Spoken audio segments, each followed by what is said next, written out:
چین پاکستان اقتصادی راہداری یعنی کہ سی پیک کے مرکز کہلائے جانے والے شہر گوادر میں گزشتہ 3 ہفتوں سے زائد دھرنا جاری ہے اور مظاہرین کا کہنا ہے کہ یہ دھرنا اس وقت تک جاری رہے گا جب تک ان کے مطالبات پر عمل درآمد نہیں ہو جاتا ہے۔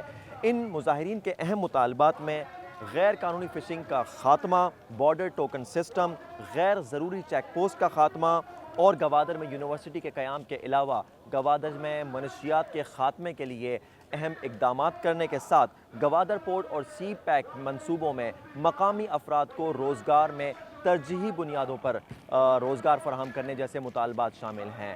دھرنے کے سربراہ اور قائد مولانا ہدایت الرحمان سے جب اس حوالے سے ہم نے بات کی تو ان کا کچھ یوں کہنا تھا۔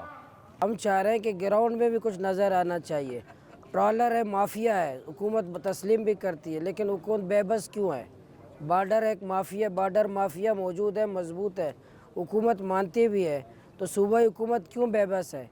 یہ چیک پوسٹوں پر عوام کی تذلیل صوبائی حکومت مانتی بھی ہے، پھر اس میں کیوں بے بس ہے؟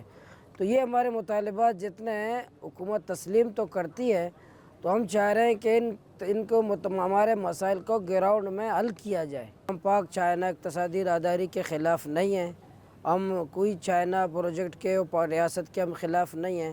ہم جو ریاست پاکستان کے آئین کے مطابق جو ایک شہری کو جو حقوق دیے گئے ہیں، ہم اسی حقوق کے لیے دھرنا دیے آئین اور قانون کے دائرے کے اندر۔ حق دو بلوچستان تحریک کو انٹرنیٹ کے ذریعے اور سوشل میڈیا کے ذریعے بھی کافی زیادہ پذیرائی ملی، جس کی وجہ سے دنیا بھر میں لوگوں کو اس حوالے سے خبریں موصول ہوتی رہیں۔ تاہم یہاں پر کام کرنے والے سوشل میڈیا ایکٹیوسٹ کا کہنا ہے کہ انہیں انٹرنیٹ کی بندشوں سمیت کئی مسائل کا بھی اس دوران سامنا کرنا پڑا۔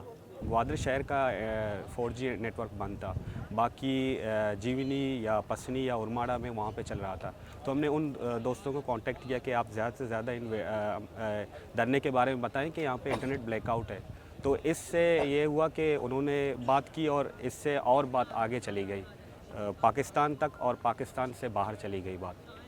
دوسری جانب حکومت کا کہنا ہے کہ مظاہرین کے تمام مطالبات کو تسلیم کر لیا گیا ہے اور اب ان پر عمل درآمد جاری ہے، لیکن مظاہرین کا کہنا ہے کہ ان کے مطالبات پر اب تک جزوی طور پر ہی عمل درآمد کیا گیا ہے اور ماضی میں بھی ایسے مطالبات پر عمل درآمد نظر نہیں آیا ہے، جس کی وجہ سے وہ اپنا دھرنا جاری رکھیں گے۔ Muhammad Saqib, Voice of America, Gwadar.